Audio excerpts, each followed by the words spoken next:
Ito na mga insan, yung kalamay, pinipig natin, luto na, sarap. Sarap sa kape ito, lalo na sa umaga. Yan. Hello everyone, welcome sa channel namin, Kitchen Pinoy. Gagawa tayo ngayon ng kalamay, pinipig. At ito ang mga sangkap na kailangan natin. Ito yung pinipig galing ng Vietnam, nabili namin sa Asian market. Ayan, ito plain lang siyang puti. Ayan, tingnan nyo sa likod. Ayan, maganda siya, malinis, walang mga kasamang mga dumi-dumi. At ito naman, ganun din siya, kaya lang kinulayan nila ng verde. Ayan, at ito yung mga sangkap natin. Ayan, yung Chowco yata yan ang tawag nila dyan, yung coconut cream. Maganda yung brand na yan. Ayan, tsaka yan panela.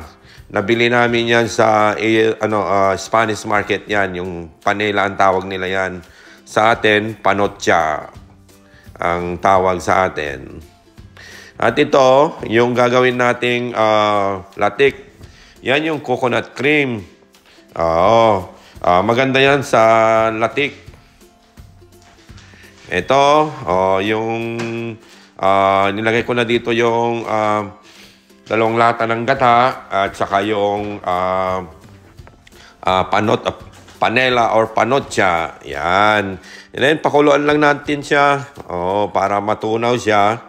And then, saka natin ilagay yung pinipig natin. Yan.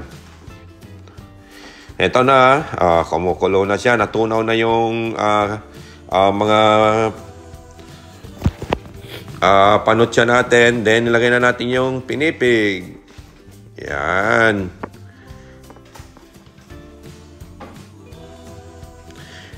Yan. Mekos-mekos lang yan, mga insan. Ayan na siya. Ilagay na natin lahat. Tsaka natin i-tornado na yan. Yan, halo-haloin lang natin. Yan, halo-halo lang. Halo-halo lang, mga insan. Yan, para hindi masunog sa ilalim. Yan. Kung kulang pa ng tubig, magdaglag lang tayo ng tubig. Ayan. Magdagdag. Nabubulol na. So, ayan. Ayan, kulang yan. So, yan, dadagdagan natin ng tubig yan. Mga 2 baso pa yan. Ayan. Ayan, Ayan, dagdag. Ayan. Nilagyan ko muna ng 1 baso kasi pangit din naman pag nasubrahan, kaya dahan-dahan lang yung paglalagay ng tubig. Kung may extra kayong gata rin, kaya lang masyado ng malinamnam pag maraming gata naman yan eh. Ayan, sakto lang yan yung 2 lata ng gata doon sa 5 supot na niluto namin. Ayan. So ito, ayan ang ganda na Ayan. Halo-halo lang yan, halo-halo lagi yan para hindi masunog yan. So non-stick yung lutuan namin para hindi siya masyadong dumikit sa ilalim. Ayan, ginagamit lang namin yung non-stick na yan pag nagluluto kami ng kakanin. Yan siya. Yan. Haluin pa. Yan. Medyo kumukunat na siya dyan eh. Yan. Medyo may nahirap na siyang haluin. Ito na siya. Yan, gumamit na ako ng 2 sandok. Yan. Kahoy yung gamit kong sandok, kawayan pala. Para hindi masira yung non-stick na lutuan natin. Ayan. Ayan na siya.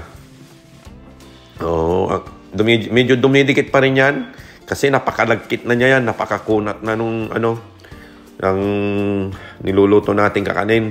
Ito, ayan, 30 minuto na yung nakaraan dyan. Ayan ikita nyo yung mga sa ilalim yan. Yun ang masarap na parts niyan, yung medyo nasunog ng konti doon. So, ito, magluto muna tayo ng latik. Yan, bonus yan, bonus, latik. Yan yung coconut cream. Yan, pakuluan lang natin yan. Yung mga hindi pa marunong magluto niyan, ito, simple lang, panoorin nyo. Yan. I-mix lang natin. Huwag nyong i-mix lagi kasi madudurog yung latik. Ayan. Mix lang ng konti. Yan. So, ayan. After ng mga ilang minuto, ganyan na yung nangyari. Oh. Yan. Tanggalin natin yung mga sagili niya. Yan. Haluin lang. Mekos-mekos lang ng konti-konti. Ayan. Huwag yung halo ng parang naghahalo ka ng kung ano. Ayan. Ganyan lang siya. Tulak mo lang na konting ganon. So, ito, pagkaraan pa ng mga ilang minuto, ayan na siya. Ayan, oh. Malapit na yan. Pwede na yan. Konti na lang. Mga ilang minuto na lang. Hahanguin mo na yan. Kasi, habang mainit, naluluto pa yung latik natin yan. So, eto na, guys. Ayan na yung kakanin natin at saka yung latik. Ayan. Oh, daming latik. Mas masarap. Maraming latik. Maraming latik, mas masarap. Ayan. Yung latik ang nagpapasarap niyan. At saka yan yung mantika, dami pa. Pwedeng ilagay sa, sa ulo, pampalambot ng, buhok. So, yan lang, guys. Thank you for watching.